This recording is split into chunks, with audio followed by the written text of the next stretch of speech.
बार एक गांव में था एक लड़का गैब्रियल नामक। वह लकड़ी काट के उसको बेचकर अपनी रोजी रोटी कमाता था।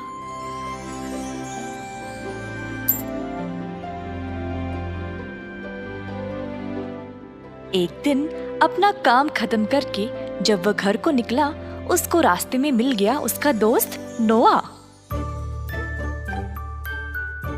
उसने देखा कि नोआ कोई गहरी सोच में था। हे नोआ, किस बारे में इतना सोच रहे हो? हे गैब्रियल, क्या तुमको पता नहीं, महाराज की बेटी लापता हो गई है। क्या? पर ये हुआ कैसे? राजकुमारी कहीं दूर अपने दोस्तों के साथ घूमने गई थी और अचानक से गायब हो गई। महाराजा भी अपनी बेटी की याद में बहुत बीमार पड़ गए हैं। और ये ही नहीं, उन्होंने बोला है कि जो भी राजकुमारी को ढूंढ लाएगा वो उसको उनकी आधी जायदाद इनाम में दे देंगे। तो तुम ये सोच रहे हो कि कैसे राजकुमारी को ढूंढ ले आए और महाराजा की आधी संपत्ति जीत ले, है ना? हाँ। दोनों हंस के अपने अपने रास्ते चले गए। उस रात गैब्रियल बिना सोए इस बारे में सोचता ही रहा। महाराजा की आधी संपत्ति कमाने में तो न जाने कितने वर्ष लग जाएंगे। गैब्रियल ने सोचा कि वह किसी भी हालत में राजकुमारी को ढूंढ ले आएगा और राज्य की आधी संपत्ति को जीत लेगा।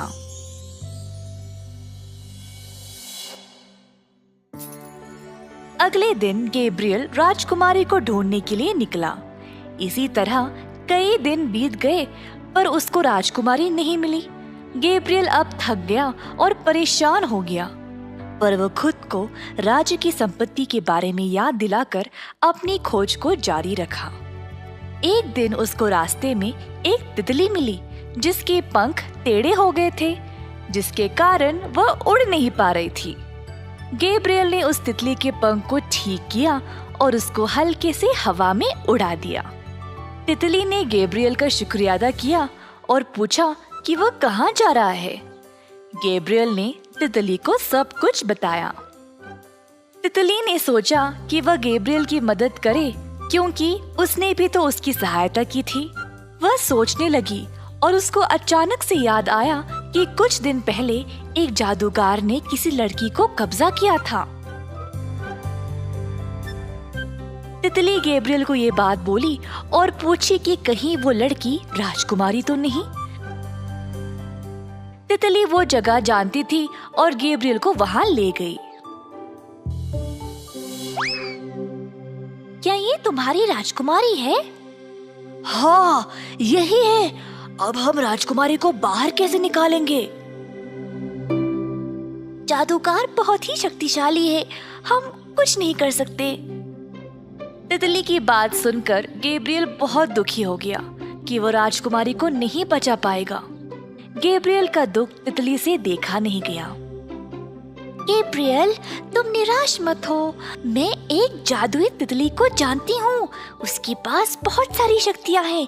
वो हमारी मदद जरूर करेगी। तितली गैब्रियल को जादुई तितली के पास ले गई। गैब्रियल ने फिर जादुई तितली को सब कुछ बताया।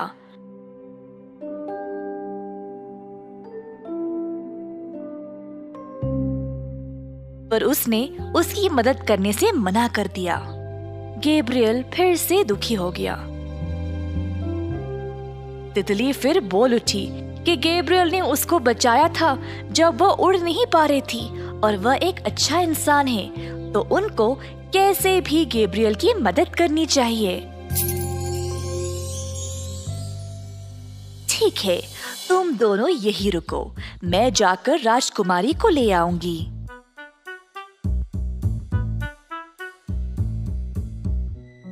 जादुई तितली ने फिर अपने आप को एक सुंदर लड़की के रूप में बदल डाला और जादूगर के गुफा के पास टहल रही थी।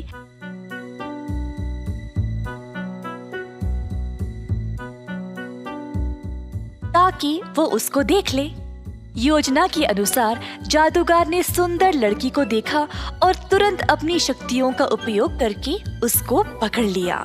उसने फिर लड़की को वहीं पे ले गया जहां पर उसने राजकुमारी को बंद रखा था।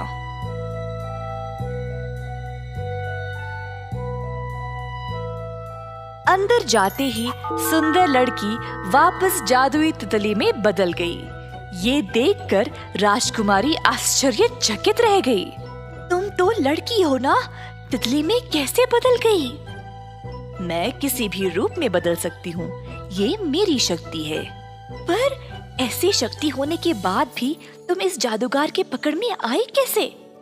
मैं यहाँ तुमको बचाने आई हूँ, इसीलिए एक सुंदर लड़की के रूप में बदल गई ताकि जादूगर मुझे पकड़ ले और यहाँ तुम्हारे पास ले आए। पर तुम मुझे जानती कैसे? गैब्रियल नामक एक लड़का मेरे पास आया था मेरी मदद के लिए, तो मैं उसके लिए तुम्हें बचाने आई हूँ। जादुई तितली फिर राजकुमारी को भी तितली के रूप में बदल देती है और फिर दोनों वहाँ से उड़ निकलते हैं।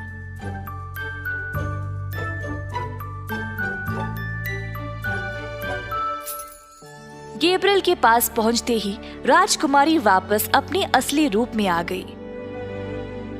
गैब्रियल ने फिर जादुई तितली को उसकी मदद के लिए धन्यवाद किया।